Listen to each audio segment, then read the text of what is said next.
I call the meeting of the Environment and Natural Resources, Finance and Policy Committee to order. A quorum is present. Representative Jordan, do you move the minutes with a little correction?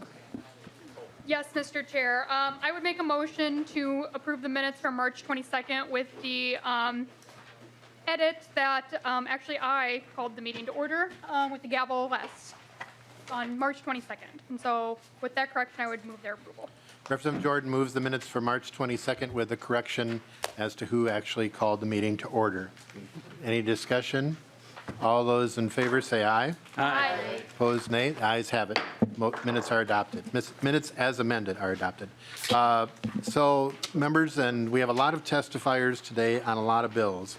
So just for the guidance on this, we're going to do 2 minutes per testifier. When we get to 2 minutes, Mr. Strohmeyer is going to let me know, and I will lightly tap the gavel that the 2 minutes are up. So the first bill up is House File 3705, Representative Fischer, installation of permeable synthetic turf. Representative Fischer, would you like to move that House File 3705 be laid over for possible inclusion in a future bill? Yes, I do, Chair Hansen. Representative Fischer, to the bill. Thank you very much. This is 3705 is a bill that would add synthetic turf as one of the things that's an acceptable practice in controlling stormwater runoff. This is an item that if the synthetic turf meets certain conditions, it would be acceptable as one of the options that could be out there. This is something that came before me for a variety of reasons. First of all, in terms of stormwater management, one of the things that we know is that we're having instances where we're, in some areas of the state, having more drier periods that last longer. And so as a result, what is happening is we've got instances where active areas on the yard with kids are getting run down, and people are looking for alternatives to put in so that they can make sure that they don't have just dirt out there. Some of the things that are attractive about this, there are people who are also installing this so that they don't have to worry about watering, don't have to worry about fertilizer, don't have to worry about irrigation. They're looking at different ways to do their landscaping out there. There are people who like to have what looks like a green lawn without the upkeep, which is also good because if we're losing less water, if we're using less chemicals, we're being more environmentally conscious. The items that are being used as outlined here for the most part are recyclable and would be reused at the end of that point of time. I will pause there knowing that we've got tight time frame for questions, and I know that there are some people who had some concerns I've already been meeting with. So first up, Troy Johnson, Forever Lawn, Minnesota. And on deck is Linda Warner, community member and St. Paul resident. Welcome, Mr. Johnson. If you could state your name for the record. Good afternoon, Mr. Chair, members of the committee. My name is Troy Johnson. I'm the Vice President of Forever Lawn, Minnesota. I'm here as a representative of small business and the synthetic turf industry in our state, as well as a member of the Minnesota Nursery Landscape Association. When I started this business 20 years ago, people would tell me, oh, this is what they are doing in the Southwest because they have no water and they can't grow grass. As I looked around, I saw the need for this type of surfacing in Minnesota as well. Soon after, synthetic grass technology had taken off, making it more environmentally friendly and aesthetically pleasing. Minnesotans over the last 20 years have also come to realize that there is a place for synthetic grass in the Midwest. One misconception I would like the opportunity to clarify today is that the synthetic grass industry is not trying to replace grass. The purpose of synthetic grass is to solve problems. Problem areas with water conservation, problem areas with high traffic due to dogs, kids, sports, problem areas to grow grass such as above parking ramps and rooftops. However, with the drought, we have seen tremendous increase from homeowners that are seeking to solve problems on their properties, such as muddy backyards from dogs, safety surfacing under play equipment, hard to grow areas under shade trees, and hard to mow areas such as around pools. With an increase in Minnesotans asking for this type of lawn, we in the industry have been running into localities not knowing how to regulate synthetic grass for residents. Some say it's impermeable even when we supply permeability testing. We have had some cities ask that this bill get passed to make it easier for them to regulate synthetic grass and allow homeowners to make the decision on what type of surfacing best suits their needs after multiple attempts, frustration, and money where natural grass still does not solve their problems. I ask for your support on House File 3705 and help homeowners have more options. Thank you. I'm available for any questions. Thank you. So Ms. Warner is stuck in traffic, so we're going to go to Becky Wardell Gartner, Coalition for Plastic Reduction and a Minnesota Master Water Steward.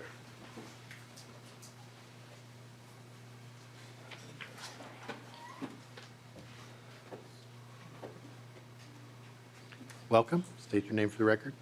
Thank you. Chair Hansen, Vice Chair Jordan, and committee members, thank you for listening to my testimony.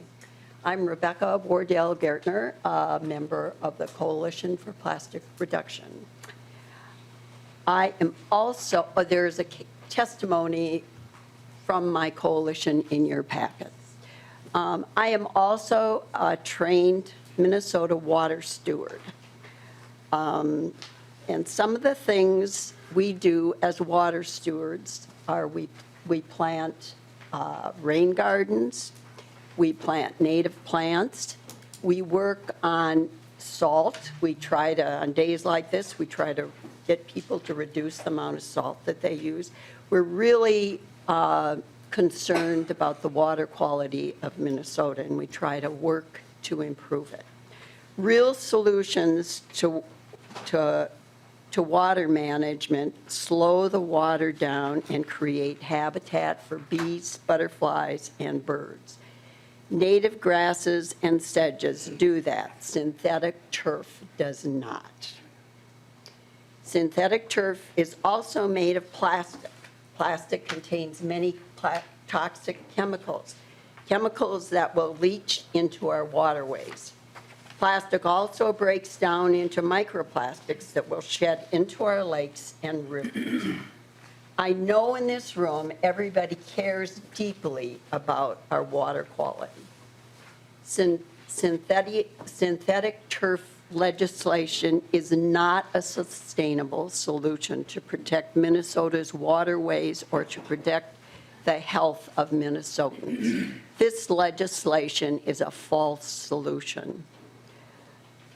I want you to visualize a time in the future where our roads, our roadsides are covered with plastic, synthetic turf, and your neighbors have plastic lawns. Is that the kind of future we want? The plastic industry has done a stellar job covering our earth with plastic. Do we want that to continue? I'm asking you to please vote against House File 3705. Thank you. Brandon Smith, Minnesota Pollution Control Agency.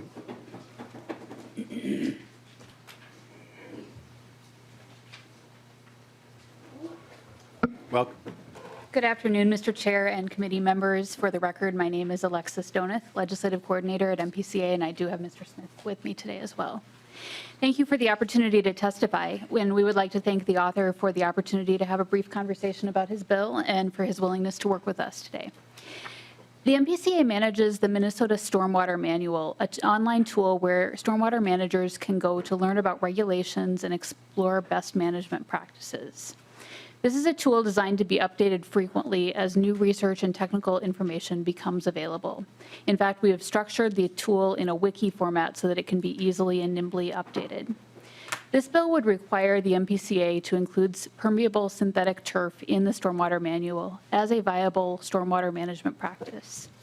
The criteria that would apply to synthetic turf practice would be established in statute rather than in the Stormwater Manual, which is the usual procedure, and we do have some concern about that.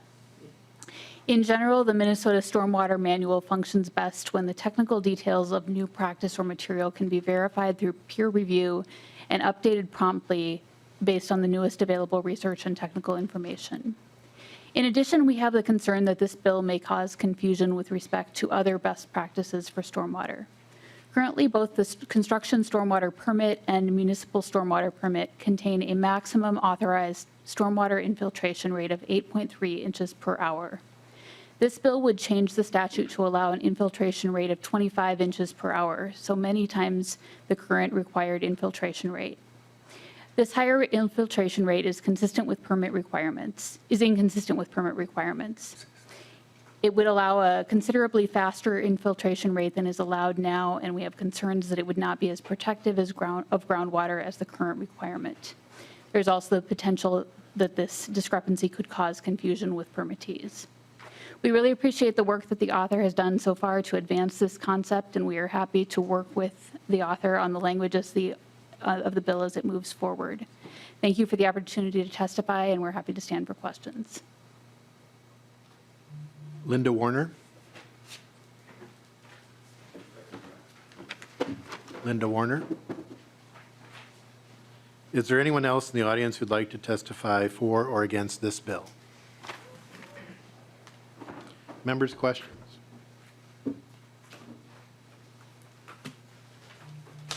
Representative Fischer. I just want to say thank you for the opportunity to present the bill. I have mentioned that I will continue working with folks. I know that some of the folks I've talked to around the table have some thoughts, and I'll be incorporating those in as we go forward. Thank you. Representative Fischer renews his motion that House File 3705 be laid over for possible inclusion in a future bill. The bill is laid over. Representative Lislegard, House File 4181. Would you like to move that House File 4181 be laid over for possible inclusion in a future bill? So moved, Mr. Chair. And I also believe you have an A1 amendment. Correct. I'd like to move that to get the bill in the proper shape. Representative Lislegard moves the A1 author's amendment. Could you describe what it is, or? It reduces it from 500,000 to 200,000 after the forecast. We want to keep money in the reserves. Is there any discussion on the A1 author's amendment? All those in favor say aye. Aye. Opposed, nay. Ayes have it, the A1 amendment as adopted. Representative Lislegard, to the bill as amended. Well, first of all, thank you, Mr. Chair, for the opportunity to have this hearing, and committee members. Mr. Chair, members, each year, funds generated by the tax on gasoline used to operate boats, snowmobiles, ATVs, and off-road vehicles are transferred to the watercraft, snowmobile, ATV, off-highway, motorcycle, and off-road vehicle accounts. The bill in front of you today appropriates money from the ATV dedicated account that will be used to help catch up to maintain trails across the state of Minnesota. Some of the funding is also used for new trails projects, including construction and maintenance of one of our primary trails in northeast Minnesota, the Prospector Loop ATV Trail.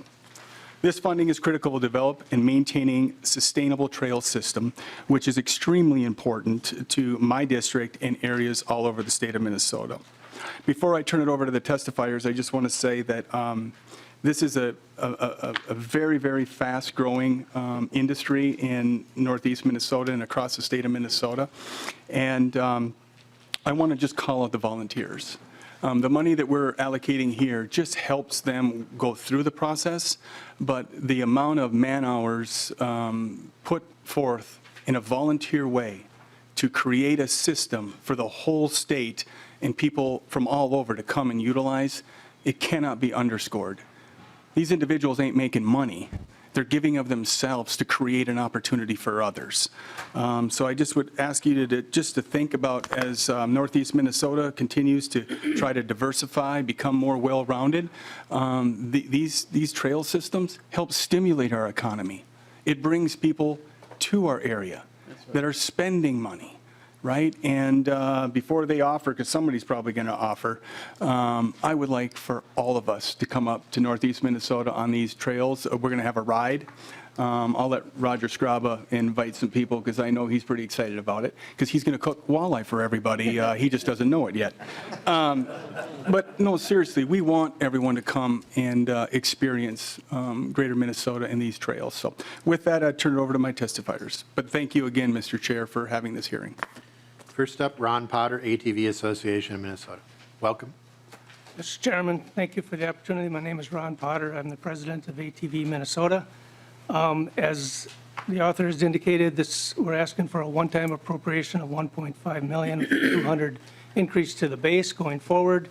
This funding is necessary to help us catch up with the maintenance on our trails following the COVID issue.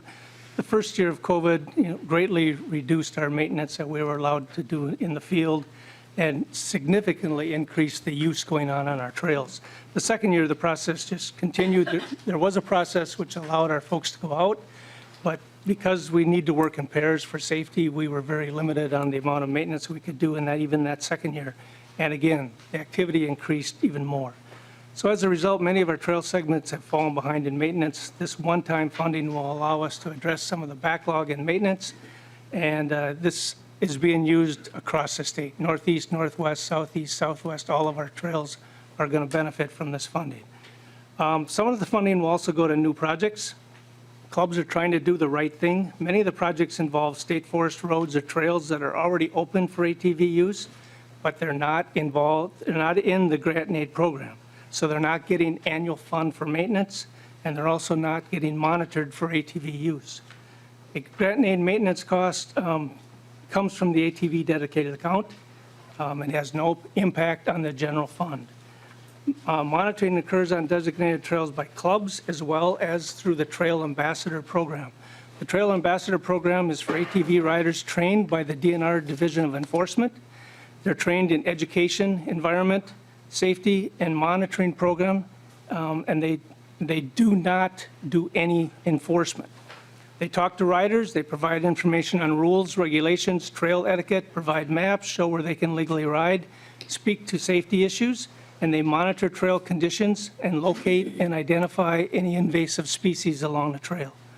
We are the only trail group that's trained by the DNR to monitor these trails for safety and for invasive species. We also have a $500,000 grant program to the county sheriffs that's used for education and enforcement. I thank you for the opportunity, Mr. Chair, to speak to this bill today, and I stand for questions. Thank you. Chris Rocky, Twig Area Trail Riders ATV Club.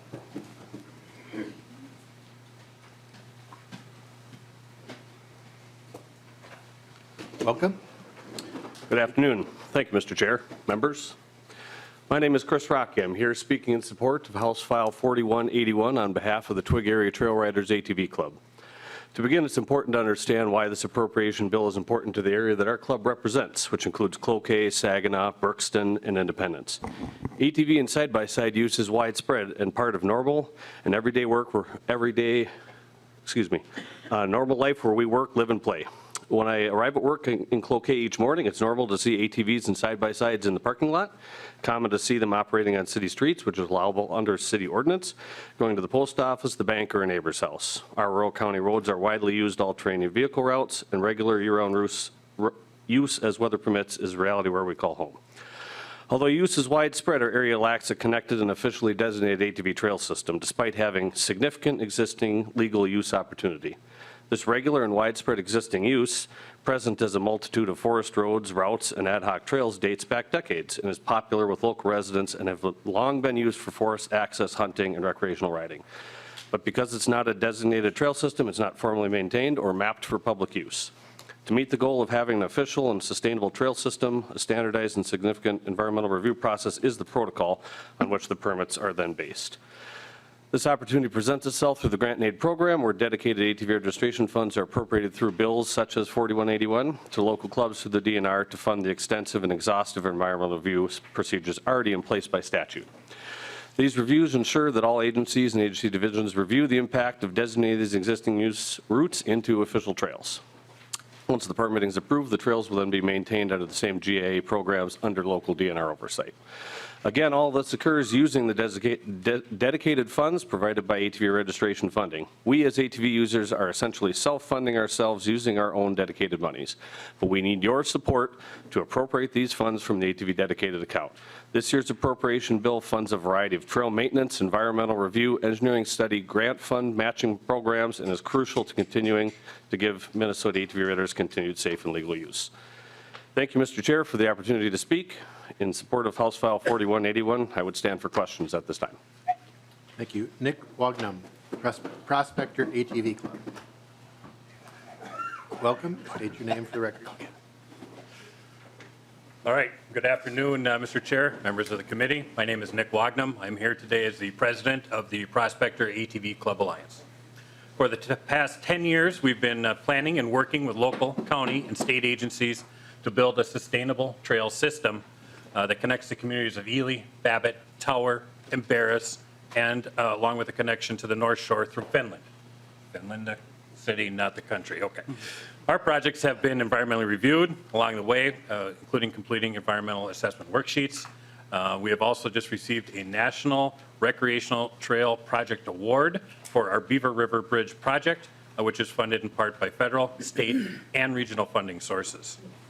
Today, we are here for the trail connection between the city of Tower and the Voyager Country and Quad Cities ATV trail systems. Our project would utilize existing portions of the Taconite State Trail and provide a connection to the Boys Fort Reservation on Lake Vermilion. Trail construction includes connecting the band-owned Y Store and by County Road a connection to the band's Fortune Bay Resort and Casino. This will also connect to numerous resorts and businesses along Lake Vermilion. I want to add that the University of Minnesota Extension has been working on an economic impact study for northeastern Minnesota ATV trails. So they conducted a survey. They generated over 1,000 responses from 63 different Minnesota counties and 14 states. While the study is still being completed, the university released some numbers, including the average spending per person per day for ATV riders. They found through the study the average resident spends $38 a day, while the average visitor spends $144 per day on food, lodging, transportation, and shopping. Our project, as I mentioned, has already gone through the environmental review process and now seeks the funding for construction. The Prospector Alliance approached ATV Minnesota at its 2024 Legislative Summit to request support for funds from the dedicated account. ATV Minnesota has approved this project, receiving the funds, and we would look to the Iron Range Resources Board for the matching funds. Our request is that you approve Representative Lislegard's bill so we continue to provide recreational economic opportunities on the Iron Range. Thank you. Thank you. Is there anyone else in the audience who'd like to testify for or against the bill? Sure. Go. As you can tell, he's for it. Welcome and state your name for the record. Mr. Chair, committee members, my name is Dave Clevenger. I live in Lakeville. I am the Vice President of ATV Minnesota and the President of South Metro ATV Club. I'm here today representing South Metro ATV Club in support of House File 4181.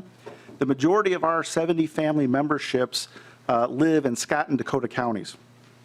The 7 metro area has over 70,000 ATVs registered. That is 1 in 5 of the 350,000 ATVs registered in the state of Minnesota. As you can imagine, there are no riding opportunities in the metro area. In fact, there are very few riding opportunities in the southern half of the state. So when our club goes for ATV rides, we head north. We head north not only to ride, but we also head north to help maintain the trail system. House File 4181 seeks to move funds from the ATV dedicated account to the ATV Grant and Aid Program for the development and maintenance of the Minnesota ATV trail system. The ATV dedicated account is user funded, as you've heard today. This is through ATV registrations and a percentage of the non-highway gas tax.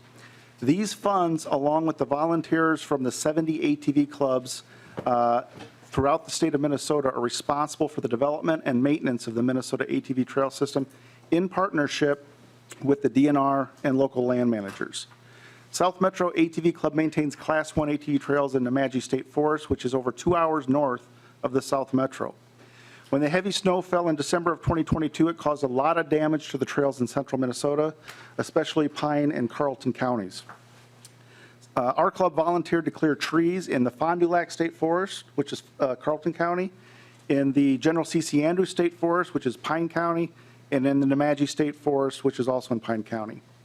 In 2023, our club volunteered over 570 labor hours to maintain Minnesota ATV trails. We also put thousands of miles on our vehicles to get to and from the trail system and spent money bringing in heavy equipment. The Grant and Aid Program is a cost share program that's critical to provide the funding necessary. Thank you, Chairman and committee members. I look forward to your support of House File 4181. Thank you. Is there anyone else in the audience who would like to testify for or against the bill? Anyone else? Questions from members? Oh, we do have one more. Okay, come on up. Welcome. State your name for the record. Thank you, Mr. Chair, and thank you, committee, for letting us take the time to provide some testimony. I'm Corey Cease. I'm Land Commissioner for Itasca County, and I'm representing a position that our county board took against this last year in '23, and speaking from the Itasca County experience. Am I speaking along wrong, Bill? Okay. Yeah, this is the funding bill. Okay. This is Representative Lislegard's bill. It's okay. Okay. Yeah, it's a different bill. Yeah, I'm sorry. I'm hard of hearing. I can't hear anything that's going on. So,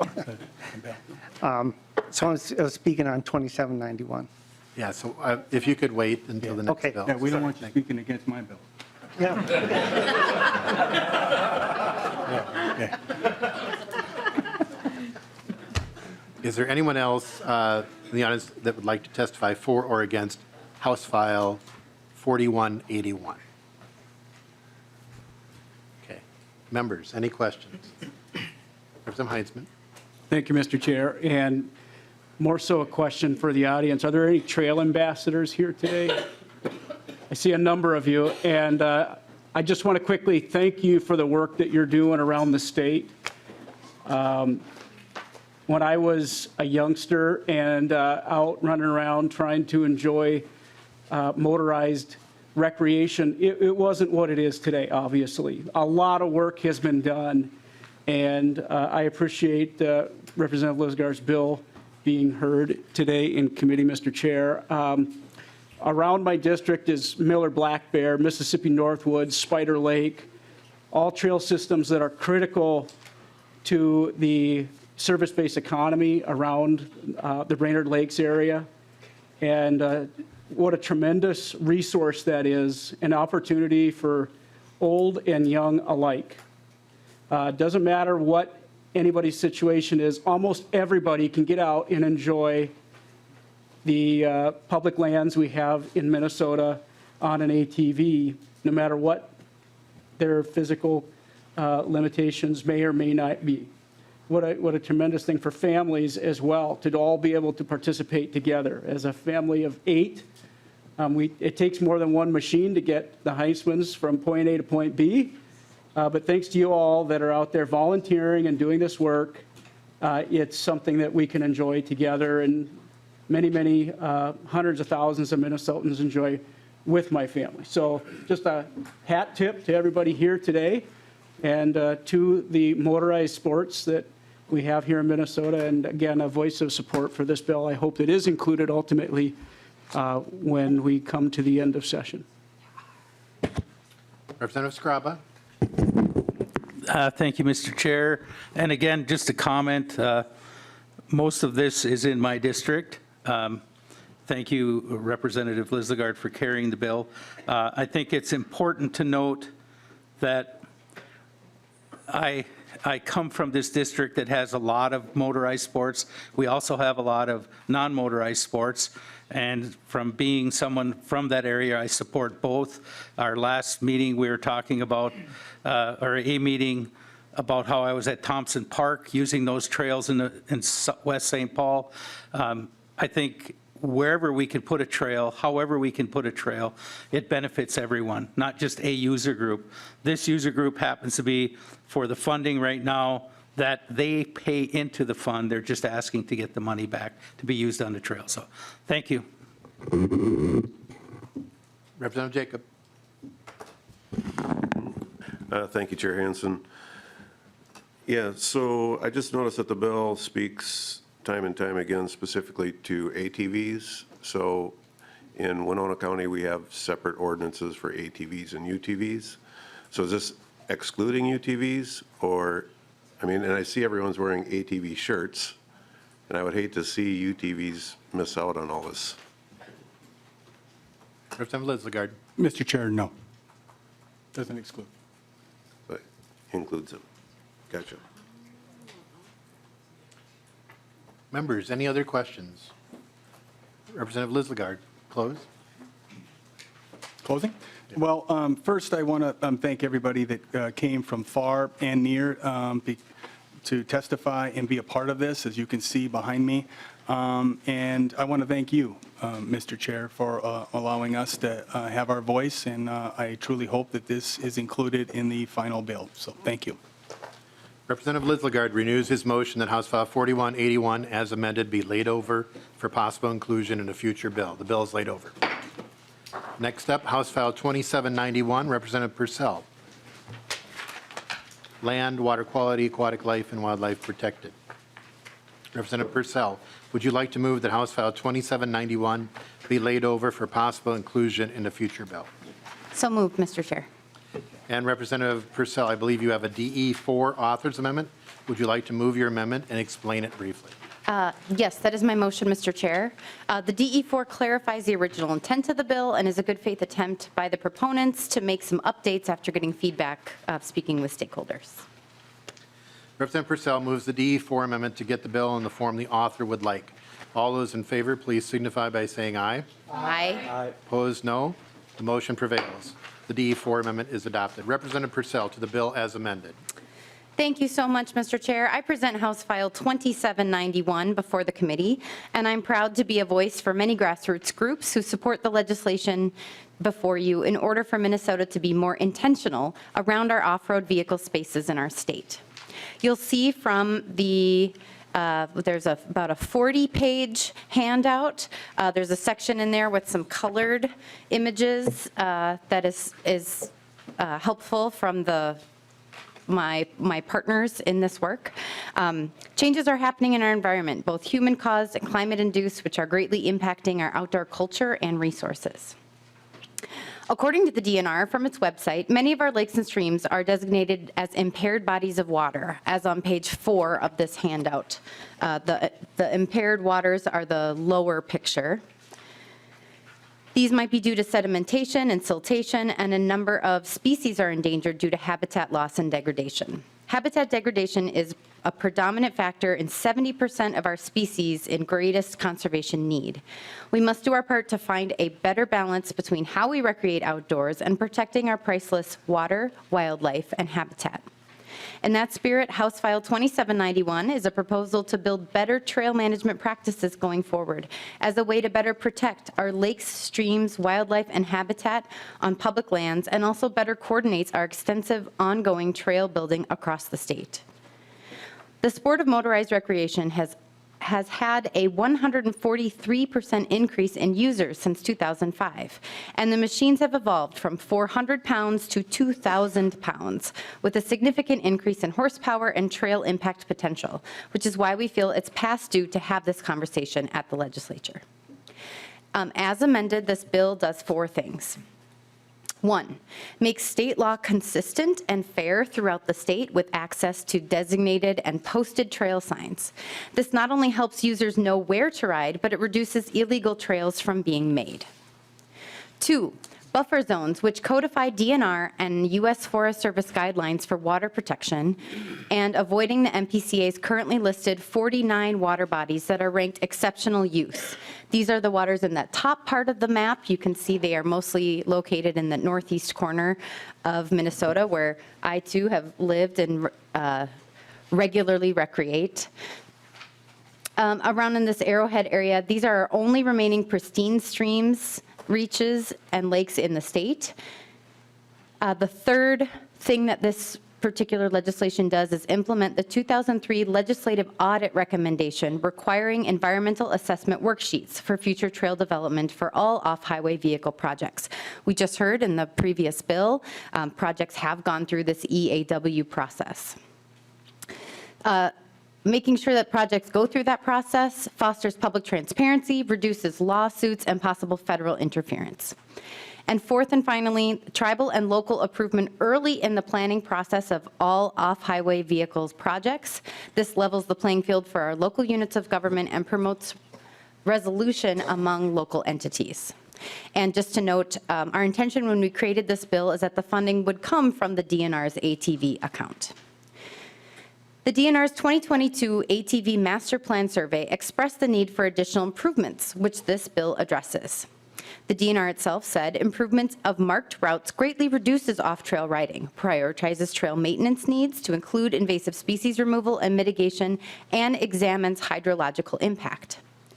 Dealerships said trails need more signage and/or enforcement. Northern Minnesota has a decent presence of enforcement, but this could be improved and implemented statewide. Trail administrators said clubs circumnavigating the state process to do trail systems on their own without appropriate coordination with surrounding agencies. Excuse me. And cities and townships representatives said users do not know where they are allowed to ride north of Highway 2 where there is not required signage. Based on these conversations, House File 2791 helps to make sure trails are in the right places and supports the DNR and conservation officers in carrying out their duty to all of our public land users by codifying basic measures that help protect our waters and habitats as we see a continued expansion of motorized trails statewide. Having these 4 measures in statute will help to protect public lands for all recreators. We know these measures can help prevent further degradation of our forests, habitats, and waters, wild and aquatic life, so that our exceptional outdoors can be available for generations to come. Now, to give more definition to this ongoing need, I have several testifiers with me today who can give voice to the challenges and successes we hope to see in this program. First testifier, Susan Schubert, Minnesota Public Lands Coalition. Thank you, Chair Hansen and representatives. My name is Susan Schubert, and I'm with Minnesota Public Lands Coalition. We are a grassroots group focused on habitat and water protection, supporting common sense measures as we continue the extensive multi-million-dollar build-out of motorized sport trails throughout the state. There are currently many thousands of miles accessible to off-highway vehicles, with 700+ more club miles in progress. There are also 3 separate DNR statewide master plan systems for ATVs, off-road vehicles, and off-highway motorcycles in progress. We spoke with a number of stakeholders, including ATV Minnesota and DNR, and even though we are not in agreement, we altered some bill text in a good faith effort to reach consensus. Except for the measure of trail access to designated and posted trails, bill measures apply to future designated routes on unpaved trails only. No national forest roads or other motor vehicle roads are in the bill. No hunter exemptions are affected in any way. Although DNR and others say there is a manual with measures and also guiding principles in place, however well-intentioned, these are voluntary, not enforceable, and arbitrarily followed. The manual itself states that width or clearance zone of a trail should not be modified to reduce its ecological impact, if doing so would appreciably diminish its value to users. Grant and aid club projects need no public meetings or hearings. 2 quick examples of stated manual guidelines that are best protection strategy but often not followed are 100 minimum to 200-foot preferred buffer zones for water. The Trism Trail photo in your packet, now in progress, is being bulldozed right next to water. Wetlands in sensitive areas are to be avoided, yet a project up north was recently green-lighted that will put down boardwalk on almost 7/8 of a mile of wetlands and fill in 6 acres of wetlands. Finally, the bill has a wide breadth of coalition support, and that is further evidence that current suggested guidelines and measures are not working for public land stakeholders. Just to name a few of the bill supporters, they are the Leech Lake Band of Ojibwe Natural Resources Division, Backcountry Hunters and Anglers for the Trail Access Measure, the Cook County Coalition of Lake Associations representing 18 lakes, the League of Women Voters, Audubon, Sierra Club, the Minnesota Association of Townships, Isaac Walton League, Clean Water Action, Minnesota Center for Environmental Advocacy, the Environmental DFL Caucus, and others in your hearing file. These are also listed, some of them on the very back page of your hearing file. Thank you. Oh, and I'm going now. That was 2. You're finished, right? You're finished, right? No, I have to read Bruce Anderson's. Oh, you're reading Bruce Anderson's? Yes, Okay. unfortunately, we have some testifiers who couldn't make it. There are also a conservation officer, other DNR people in the file. Their letters, they're very good. I recommend reading them. This is a DNR person who couldn't make it here because of the weather, unfortunately. So Proceed. should I go ahead? Yes. So this is for Bruce Anderson. Good afternoon. I'll just read his testimony. Good afternoon, Chair Hansen and committee members. My name is Bruce Anderson. I'm here in support of House File 2791. I'm a retired natural resource manager with 34 years' experience with the U.S. Service and as wildlife manager, wilderness and wild and scenic river program leader and range management specialist, and 4 years with the Minnesota DNR as wildlife manager. During these years, I've been involved with motorized recreation management in Montana, Idaho, and Minnesota. I've had considerable experience in managing both motorized and non-motorized trails. My testimony is on behalf of the Minnesota chapter of the Wildlife Society. Our primary interests revolve around motorized impacts on wildlife populations and/or wildlife habitat, and we view this bill as a means to minimize or mitigate these impacts. We want to emphasize that this legislation takes nothing away from the responsible off-road vehicle user. Legal trails now open to users would remain open. This legislation is about protecting the fragile wildlife habitat and waters, promoting easier navigation for users, and improving trail maintenance. Currently, public lands north of Highway 2, every trail without a sign or map is open. That means that illegally created trails and closed trails where signs are removed are open by default. This results in damage to fragile vegetation, impacts to sensitive wildlife populations and their environment, degrades watersheds, and contributes to a loss of solitude. Moreover, it requires considerable DNR staff time and effort to replace damaged signs and restore damaged areas. Review of scientific literature concludes that motorized recreationists can have a disproportional impact on wildlife populations and their habitat. With this legislation, actual and potential impacts to wildlife habitat can be mitigated. In addition, field staff can focus on making a high-quality off-road vehicle system instead of having to chase down illegally made trails, repair the damage, and replace signs. Working in 3 states, I've witnessed that marking trails open for motorized recreation has proven successful on national forests. Our northern forests are already fragmented with an incredible patchwork of trails. The map in your hearing packet of the designated OHV trails in the Arrowhead illustrates this. Access to designated and posted trails is in place south of Highway 2, and there is no reason why it can't be as successful on state lands. Thank you. Thank you. Dr. John Niebuhr, hydrology professor, University of Minnesota.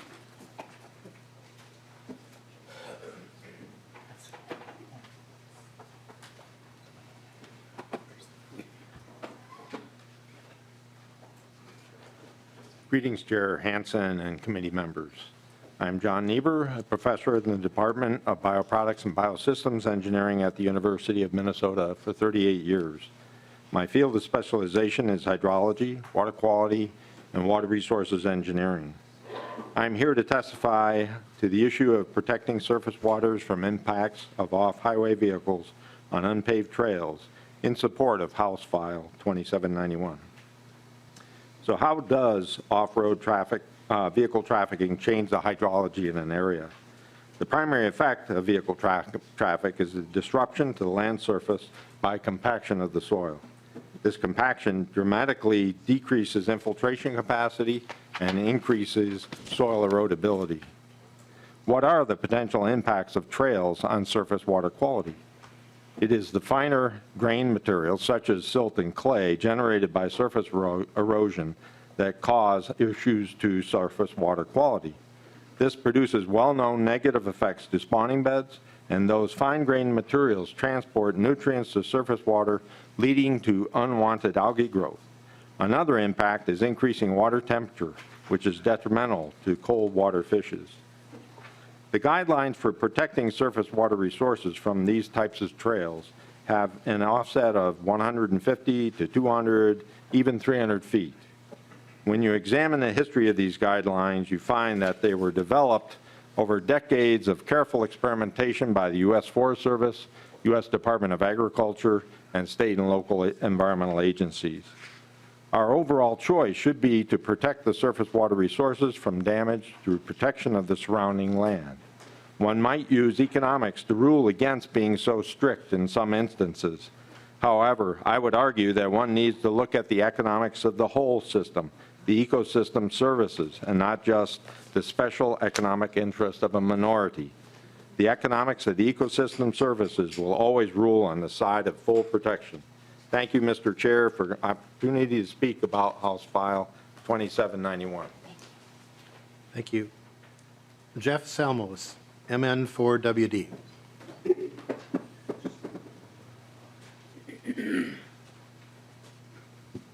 Welcome. Thank you. Good afternoon, Mr. Chair and committee. Thank you for having us here to testify for House File 2791. My name is Jeffrey Selmels. I'm part of the Minnesota Four-Wheel Drive Association leadership. We represent 52 clubs that comprises of over 1,000 active members. I grew up wheeling with all my friends as a young kid, and the trails were nothing like they are today. They're great. My wife and I, we are avid overlanders, and we traveled about thousands of miles over the years here, experiencing all the things. We also we enjoy Jeeps and ATVs and the closed parks and trails. We oppose House File 2791. This bill will set back an already complicated and time-consuming process to create trails within Minnesota. This will make it harder for our clubs to build safe, sustainable OHV trails. Limiting the trails to be 200 to 150 feet away from water just seems difficult in the state, considering it includes culverts and bridges. There are thousands of Minnesotans that utilize these trails yearly, and there are businesses that are dependent on being patronized in these towns that are along these trails. It would be a shame to set back the fast-growing popularity of motorized sports in Minnesota. We respectfully ask that the committee finds this bill unfavorable. Thank you for your time. Thank you. Karen Umfress?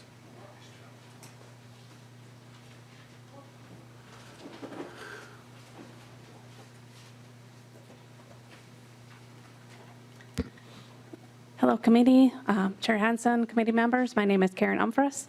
I represent the Amateur Riders Motorcycle Association. I'm a dirt bike rider. I ride dirt bikes. I'm only a little bit vertically challenged on my dirt bike. Who does this bill impact? This, as it was already stated, that this bill impacts 70,000 ATV riders in the state. There's also 35% of all the dirt bike riders in the state are from the metro area, and as the 34% of the Minnesota Four-Wheel Drive Association members are in the metro area. There's hundreds of thousands of motorized vehicle riders in the state. There's also been, in 2023 and 2024, people from every other state in the United States that come to the trails and get a trail pass for Minnesota. This bill does have common sense pieces. That's why all of those common sense pieces are part of the 7-step process that we have to go through already. It's a very intense process. It's more intense for motorized recreation than it is for non-motorized recreation. Other people will talk more about that. The restrictions there are restrictions on water. It doesn't allow for a trail to cross a body of water on a bridge or a culvert, which doesn't make any sense to me. Also, like our dirt bike club has a trail that comes close to the water. We have a barrier that we put up that have benches, and almost every rider, anytime they ride that trail, will get off their dirt bikes and go and sit on the benches for a little rest and to view the water, because it's pretty, and we like pretty things as well. Restrictions on motorized recreation are also restrictions on people with mobility disabilities. My father and my mother both had mobility disabilities. My mother has arthritis. My father had diabetic neuropathy, but I could get them out into the woods, into nature, on a UTV, on a Class 2 ATV. So thank you very much for your time and for allowing me to testify. Thank you. Tom Umfress.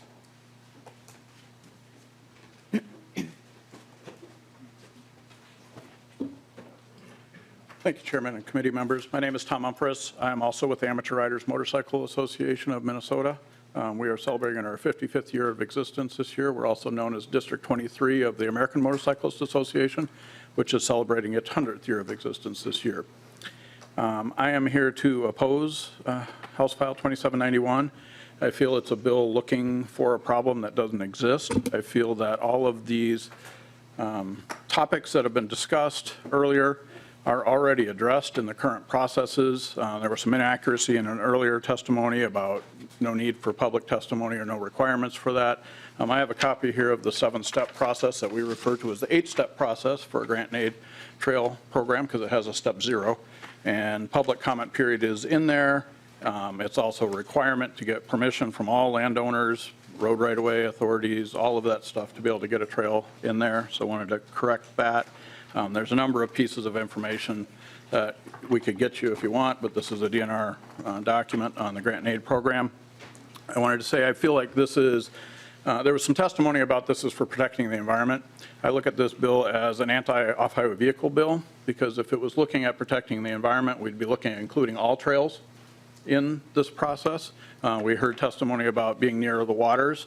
It's a known fact that OHVs have actual less ground compaction or pounds per square inch than humans walking, especially if you wanted to put a woman in high heels. But, and I also have examples of, like, say, bicycle trail development where they were using bulldozers, vibropackers. I was driving near one of the construction zones for a bicycle trail, and the whole road was shaking from them running the vibropacker roller there to compact that earth and, you know, break all the water capillaries in the whole area. So I don't look at this as an environmental protection bill. I look at it as an anti-off-highway vehicle bill. I did want to correct some testimony earlier. There are 377,000 ATVs, only 70,000 in the metro area. Thank you for your time. Thank you. Ron Potter, ATV Association of Minnesota.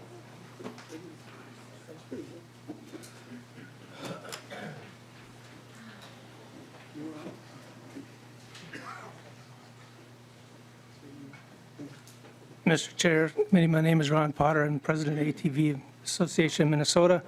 ATV Minnesota is opposed to this bill. We feel there's nothing in this bill that's necessary. We're trying to fix something that is not broken. Currently, counties, townships, cities, tribal governments all have control over their land, including in approval or denial of our routes across their land. In earlier bill, you heard the Prospector Trail is working with the Boys Fort Band to build a trail across their land. We're doing that. They're doing that with permission. Earlier testifier indicated the 7-step process that DNR has created involves a public comment period. Oftentimes, the sponsors that the clubs have to have also require a public process, a public comment period. And if the project moves to an EAW, there is another 30-day public comment period. So many of these projects require at least one, if not 3 different public involvement processes. One important factor that I think we need to consider is that ATV trails, especially in the northern part of the state, are built largely on public lands, county, state, DNR, U.S. Forest Service. Over 15 years ago, a lot of those lands were required to be certified to sell their forest products. Part of that certification is a monitoring program that checks to make sure their forest is being managed in a sustainable manner. That also requires the trails on those lands have to be maintained in a sustainable manner. They have audits that are done annually on their forests to ensure that they're complying with that certification. We work closely with those land managers to make sure that the trails we're building are sustainable and will in no way jeopardize their certification and their ability to sell those products. So in conclusion, I would want to reiterate that we oppose this bill. And Mr. Chair, I thank you for the opportunity to testify. Thank you. Jim Spreck, Minnesota Trappers Association.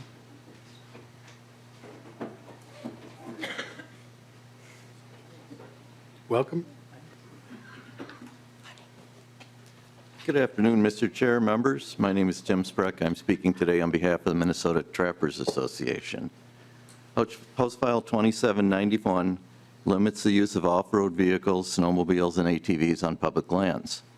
This is highly restrictive for hunters, fishers, berry pickers, sightseers, and especially for trappers. Trappers must access public lands for fur harvest, but also for predator, scavenger, and nuisance beaver control on behalf of local units of government. This service is critical, and without it, we would have flooding and all kinds of problems, as many of you know. The trapper is the most important and the best solution, and without access, there is a great problem with maintaining water levels and controlling nuisance beaver. For these reasons, the MTA would oppose this bill at this time. Thank you. Thank you.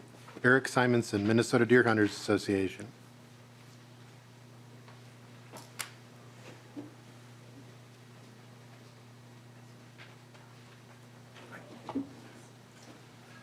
Thank you, Mr. Chair, members. My name is Eric Simonson. I'm representing the Minnesota Deer Hunters Association. We are an association of approximately 20,000 members, focused primarily on hunter education and conservation. We do stand opposed to House File 2791 as amended. We have several concerns with the bill, many of which have been stated here today, so I don't want to repeat things that have already been said. I will tell you that for deer hunters, ATVs have become very commonly used. It has been a useful tool in order to get folks out into the woods that perhaps wouldn't have the ability to do that on their own. It has become a very useful tool for a lot of our youth hunters. It has become a very useful tool for hunters to be able to access deeper into the woods in order to access the game and bring them back out to the road. We would be concerned about the restrictions on access that this provides, and I want to talk just a little bit about north of Highway 2. This is an area of Minnesota that is very interlaced with trails that are used often by our members and other hunters as well. While we understand, I think the intent behind this bill is very good, and we appreciate that. We think that the overreaching restricted access that this bill would allow would be very detrimental to our members. It would be very confusing. It's hard to even understand how it might be managed or enforced. And I think our culture in deer hunting and our way of life up north would be greatly affected. We would be happy to sit down with the author or anybody else that wanted to talk about a solution that might work. But we feel like this is perhaps going a little bit too far, and we would appreciate the committee not taking this bill up going forward. Thank you, Mr. Chair. Thank you. Corey Case, Itasca County Land Commissioner. Welcome again. Sorry. Thank you. Thank you for being patient with me, too. And thank you much for letting me be here today. As I was speaking, the county board opposed 2791 in 23, and I'll be speaking from the Itasca County experience. As land commissioner, we're dedicated at Itasca County to provide non-motorized and motorized opportunities in our county. The public interest in outdoor recreation has skyrocketed, especially after the pandemic, and we've seen a great increase in family use of our trail systems. The benefits of granted trails are sustainability, which are environmental, financial, and long-term maintenance, sustainability, as well as oversight and accountability. We also have a county policy that requires public notification and consultation, landowner permissions, as well as the current grant and aid procedures of environmental permitting. Our trail development can take up to 5 years. Much of this bill sets back decades of work in LGUs and states successfully establishing the current effective statewide system for sustainable OHV trails in Minnesota.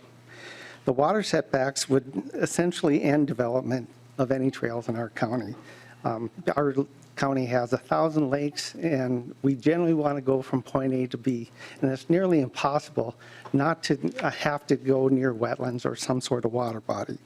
And all of the Wetland Conservation Act and all the regulations associated with that, as well as stormwater permitting, currently apply to protect waters, and we take that very seriously.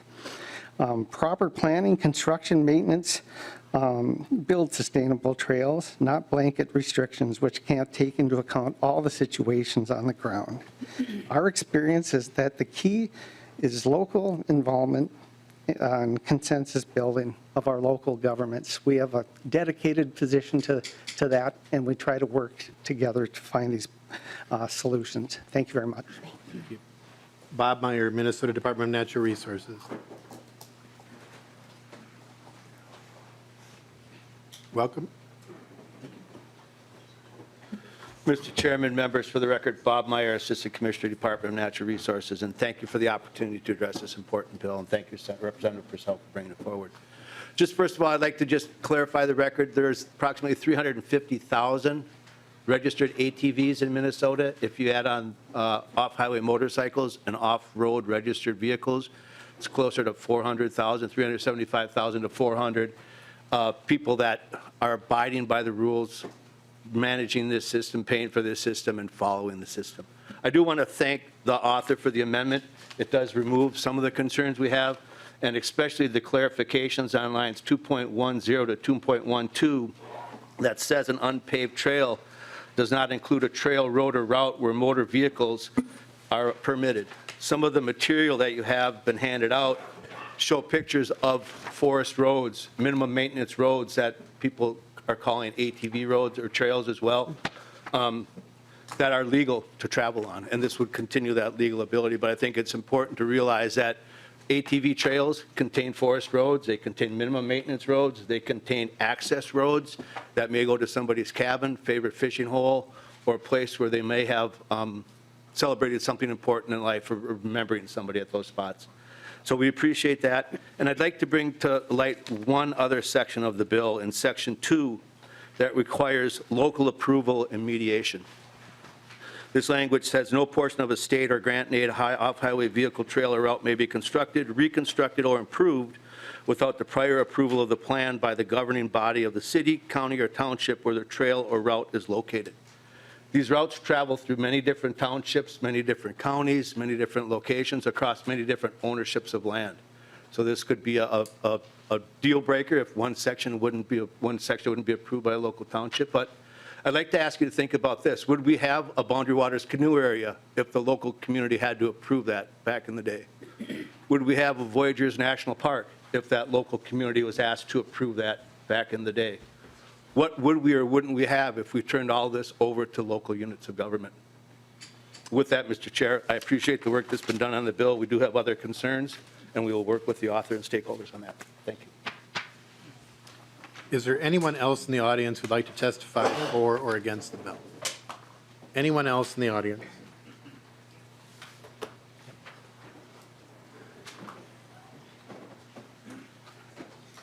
Welcome. State your name for the record. Thank you, Chair Hansen and representatives. I'm Karen Graham, a homeowner in Eagles Nest Township, one of about 350 homeowners. I speak for HF 2791, which provides for local motorized vehicle recreation while recognizing the interests of people living near or on the trails. Eagles Nest is an example of the need for this legislation. A local ATV organization came in with what was called a proposed trail running through the township. What we discovered was that this proposed trail was already promoted with printed and online maps as a main route to take. The Township Board of Supervisors voted no to the trail, not just once, but twice, which shows the level of concern by the locals. The ATV organization then bypassed the township and went to the county, instead of engaging with locals to find a route that fit everyone's interests. We, Eagles Nest, are not alone. Other cities, townships, and tribal governments have had similar difficulties. This bill brings local governments and local OHV organizations together as equal partners in trail planning to avoid conflicts and elevate community input needed for successful trail design. This bill does not create a local veto. In contrast, bike trails in Minnesota are planned with public engagement. The MnDOT Bicycle Design Manual emphasizes the need for early involvement and collaboration with local governments to create good design, a trail aligned with local values and priorities. Biking is a recreational opportunity akin to OHV recreation. Designing a bike trail is an example of recognizing communities and local governments as part of the solution for success. Thank you for your interest in an issue that affects constituents in your local communities. Thank you. Is there anyone else in the audience who'd like to testify for or against the bill? Anyone else? Mr. Chair. Representative Pursell. Thank you. I would just like to make a clarification, and there was a testifier who misspoke. This bill does not apply to snowmobiles. Thank you. Members to the bill. Representative Skraba, then Representative Finke. Thank you, Mr. Chair. Representative Pursell. I represent both sides of this issue. I have people who really want to develop trails. I have people that don't want trails. The system we have in place now is pretty strong. I think it is. I was a trail administrator for the DNR Grant and Aid Trail. I've developed trails, I've built trails, I've moved trails for whatever reasons. I've been involved in it. And the 7-step process they talk about, it's like 15, it's not 7, 8. Yeah, I'm saying it's a lot more, trust me. There's a lot of stuff that goes into doing a trail. And the DNR does a good job of overwatching. One of the things that you bring up in your bill that I think we can all work together on, there's more than one, I'm not going to specifically say, but I think there's room for some of those issues to come out where we can work together and help the DNR put it into their rule-making process. But other than that, it's pretty strong for me right now. Thank you, Mr. Chair, and thank you, Representative Pursell. Representative Pursell. Thank you, Representative Skraba. I mean, your district is very near and dear to my heart. That's where I recreate and learned my outdoor ethic, absolutely. I think I just want to reiterate, I think the point that you were just making is like, when this gets painted as like an us versus them, I just think that's a false dichotomy. And I think I am carrying this bill because I want as many people to get outside and recreate in Minnesota as possible. And we all do that in varying different ways. And so to try and make sure that everyone is able to do that in the way that they want to. And you know, this is a newer sport versus cross-country skiing has been around since, I don't know, as long as Nordic people have existed probably. So trying to just sort of like wrap our heads around the best way to do this for all of Minnesotans. And I love the story about the motorbiker stopping and enjoying the outdoors. Like, that's what we're doing. And if we want to be intentional about it so we don't just tear everything up, and then what's the point anyway? So I think we all have the same end goal in mind, and it's like, how do we best get there? Representative Finke. Thank you, Chair Hansen. Sorry. Thank you, Chair Hansen and Representative Pursell for your bill. I just wanted to ask a couple of questions to make sure that I kind of understood where we are based on everything that we've heard. I think I heard at the beginning that this doesn't affect anything to do with trails that already exist. Is that accurate? Representative Pursell. I guess I'm not totally sure about that. I'm sure I can phone a friend and have one of the advocates come with me. Susan is back. Ms. Schubert. I didn't hear the question. Is it applied to existing trails? Trails in existence. All legal trails remain open, existing trails remain open. All legal designated map trails remain open, yes. They're not affected by the bill. Not affected by the bill. Thank you, Chair Hansen, and for clarifying that. I also heard that there are about 400,000 such vehicles in the state of Minnesota. I also heard that this sport is rapidly becoming more popular, right? So I assume that trajectory of 400,000 is, on the upswing. I mean, just to confirm, can somebody confirm that? Representative Pursell. Yes, Representative Finke, I believe since 2005, it's like 175% growth in I think it's in users or maybe ownership of these types of vehicles in Minnesota. Okay. Representative Finke. Thank you, Chair. And thank you for confirming that, because I just want to make sure we have the stakes appropriately laid for the conversation that we have, which is that there's a lot of existing trail access. There are people who are riding ATVs, and those numbers are increasing very quickly. We have a bill that would not impact any of those existing trails. And we have a new standard that we think might be necessary to create because the popularity of the sport is not slowing. That, I just can't believe how reasonable that sounds to me. When something is going from less popular to more popular, you might have to change some of the rules around developing new trails because they are going to be used by more people. I mean, isn't that what we're talking about? I just can't believe how reasonable that sounds to me. I know that everyone doesn't love that, but like that's what we do. As things get more popular, we look at them and see what the impacts of having more vehicles would do, and then we adjust accordingly. So I thank you for this, what seems to me just a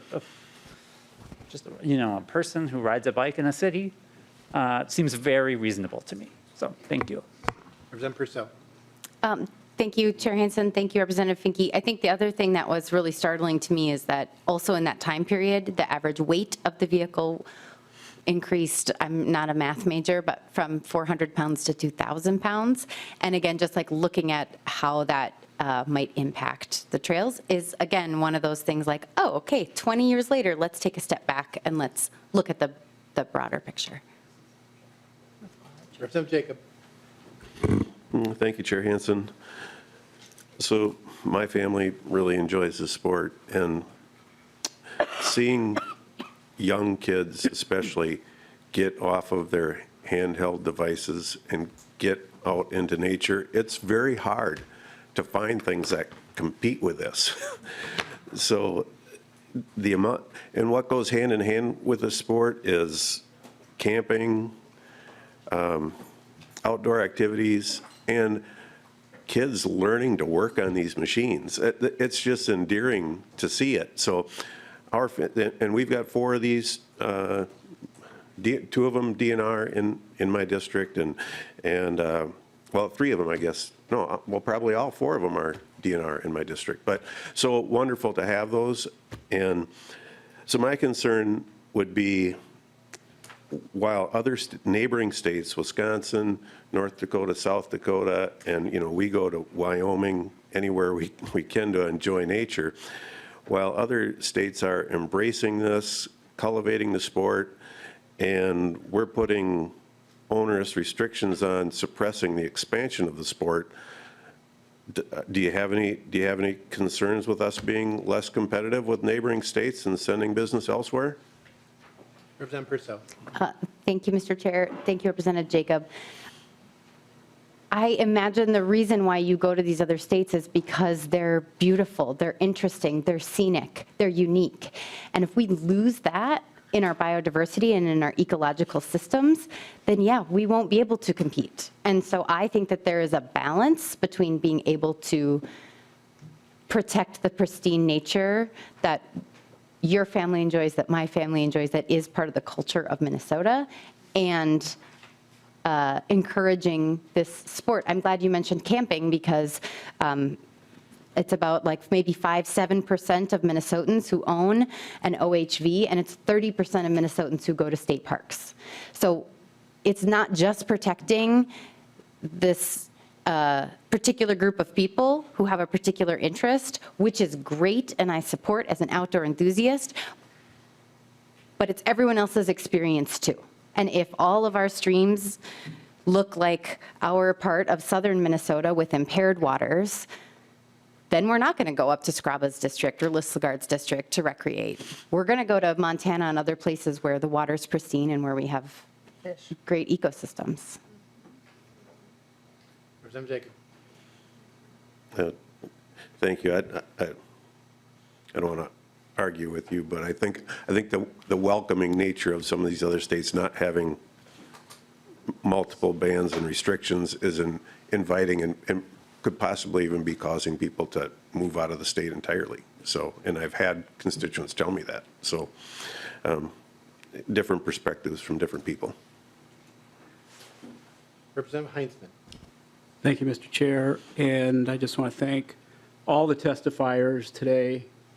I think, quite honestly, if the weather hadn't been what it is, I'm guessing it would have been standing room only in this room today. Just based on member conversation around this issue, it does appear that most of us, Representative Pursell, agree that this is a growing sport in the state of Minnesota.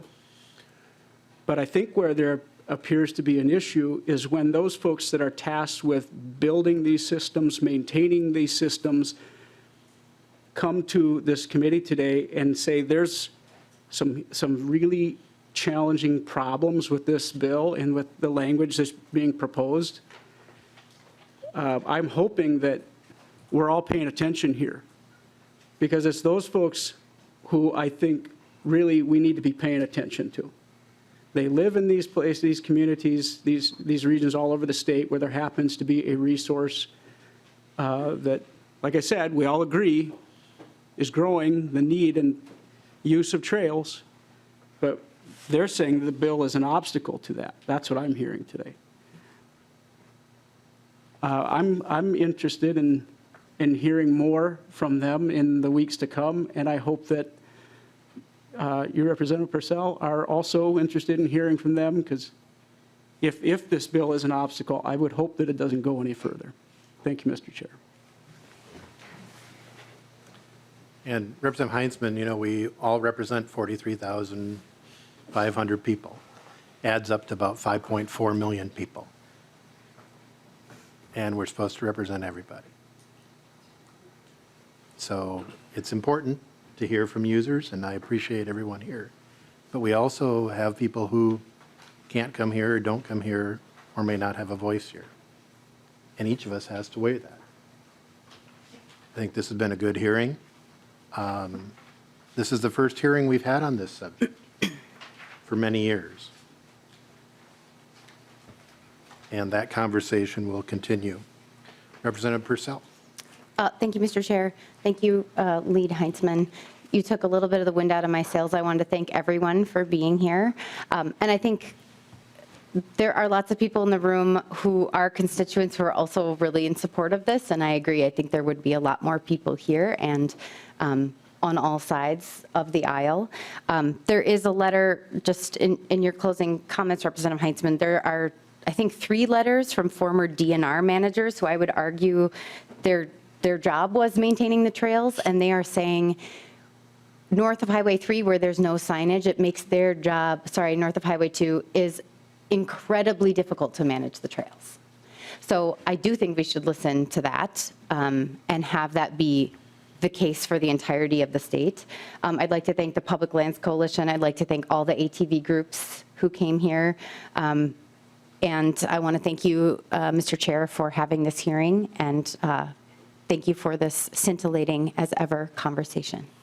Representative Pursell renews her motion that House File 2791, as amended, be laid over for possible inclusion in a future bill. Bill is laid over. House File 2796, Representative Brand, Riverwatch Program funding provided.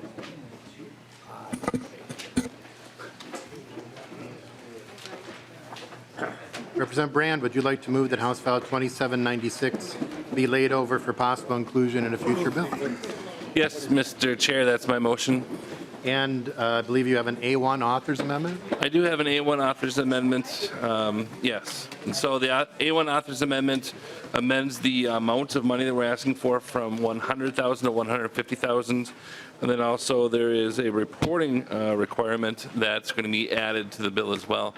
So that way we can give the legislature a full report for how the money was used and to help make the case for why it's important to fund this well into the future.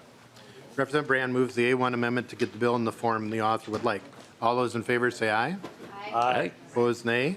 Ayes have it. The A1 amendment is adopted. Representative Brand, to the bill as amended.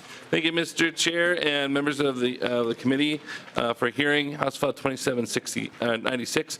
In order to entice the next generation of scientists and land stewards in Minnesota, you really need to give students the opportunities to educate and explore and learn.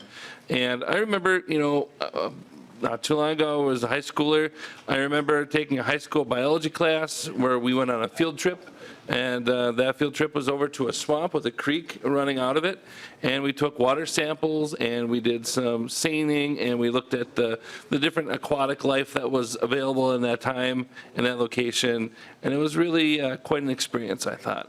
The Minnesota River Watch, a program of the Friends of the Minnesota Valley, works with high school science classes to collect water quality data across the Minnesota River Basin. The data is submitted to the MPCA, allowing them to monitor the health of less studied waterways in our state.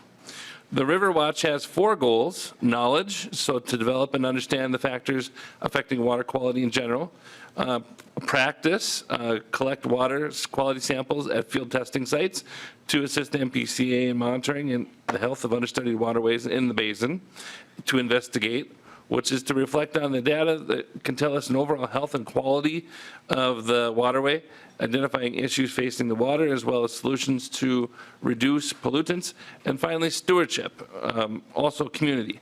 Foster a sense of responsibility towards improving the health of the local water resources we all rely on for our well-being and survival. And so I have a testifier here with me, well qualified to talk about this piece of legislation, and then after this, I will turn it over for questions. I will point out that there is one letter contained in the packet from Linda Loomis from the Lower Minnesota River Watershed District, which is just north of where I live. Welcome to the committee, and state your name for the record. Mr. Chairman, members of the committee, my name is Ted Suss. I'm the executive director of an organization called Friends of the Minnesota Valley. I hold that position as an unpaid volunteer. 5 years ago, actually 7 years ago, I apologize, we started this River Watch program modeled on a very successful program in the Red River. We initially started it with 5 schools using organizational funds. We received an LCCMR grant that allowed us to continue it, and we were funded in the last biennium with a legislative appropriation. Through an oversight on my part last year, we did not make the committee deadline for a hearing on a bill for funding for this biennium, and what I'm asking you to do to pass 2796 is to provide funding at the level of $150,000. The Red River program, which has been around for a lot longer, was funded for this biennium at $165,000 for each year. We serve 25 schools.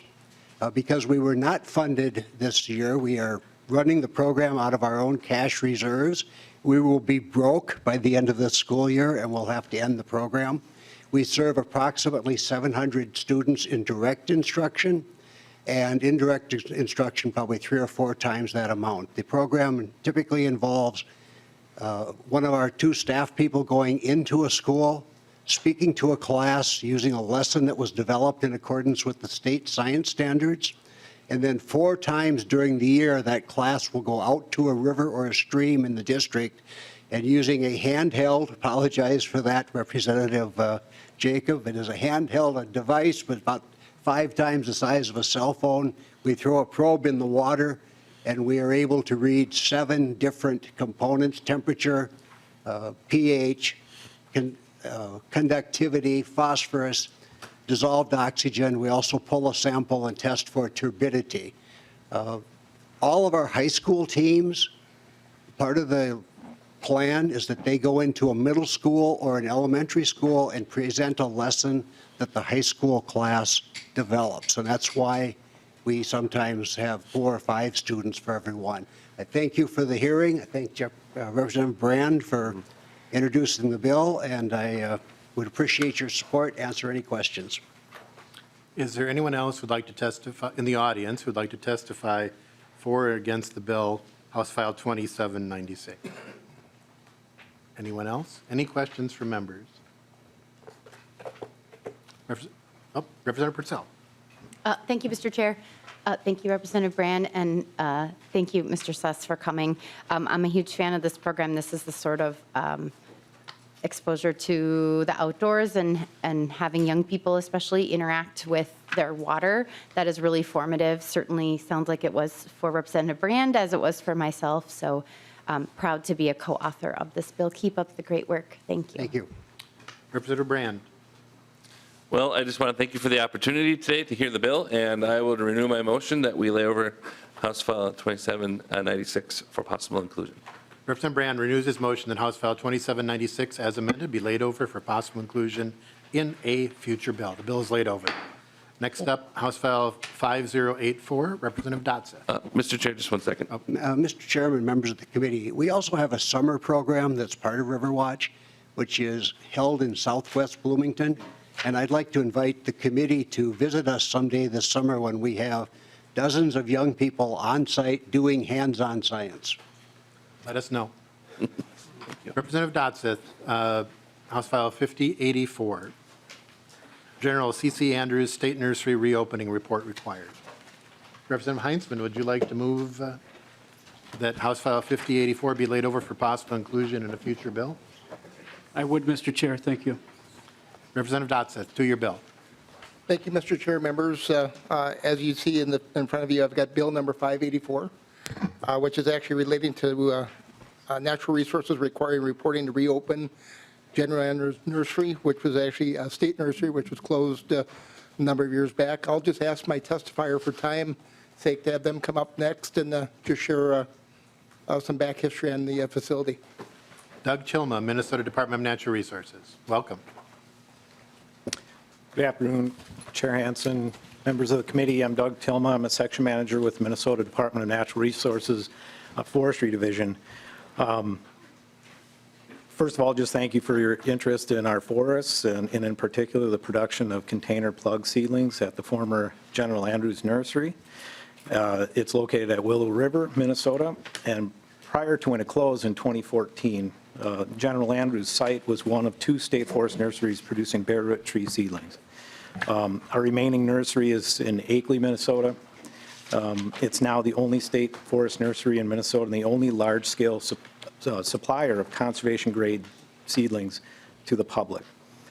When it was operating, the General Andrews Nursery specialized in producing hardwood seedlings due to its more central location in the state.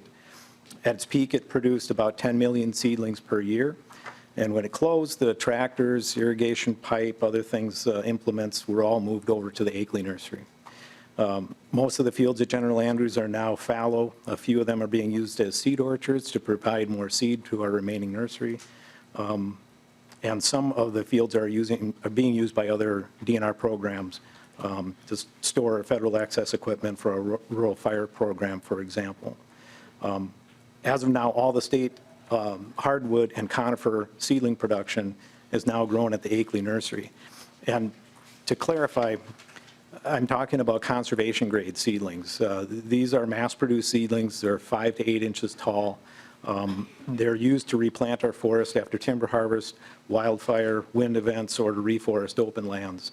The ones we currently grow are called bare root seedlings, and they're lifted from the fields in the spring after the ground thaws and packed and shipped with bare roots for quick planting before they break dormancy. They're sold in minimum lots of 500 seedlings, and they're intended for large-scale planting.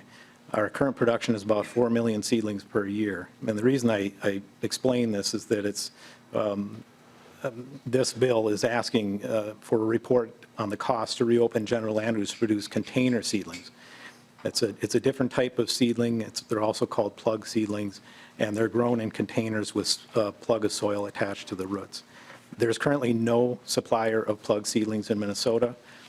Counties, the state, nonprofits are all purchasing their plug seedlings from a single supplier. It's a Canadian company that grows them in Michigan. We support the interest in creating a Minnesota-grown supplier of plug seedlings. We also support assessing the costs and benefits that's associated with building a plug seeding facility at General Andrews or anywhere else.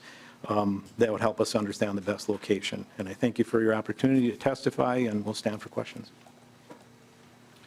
Thank you. This is a fairly recent bill introduction. Mr. Hagemeyer, do we have a fiscal note yet on this? Mr. Chair, we do not have a fiscal note on this bill. Is there anyone else in the audience who'd like to testify for or against the bill? Anyone else? Members, any questions? I think it's a good idea. Representative Dotseth. Thank you, fellow chair. I just ask that you consider this bill and lay it over for inclusion. Representative Heinzman I would renew my motion, Mr. Chair. renews his motion, House File 5084 be laid over for possible inclusion in a future bill. The bill is laid over. Members, we do not have committee tomorrow. Enjoy the break. We are adjourned. Happy Easter. Thank you.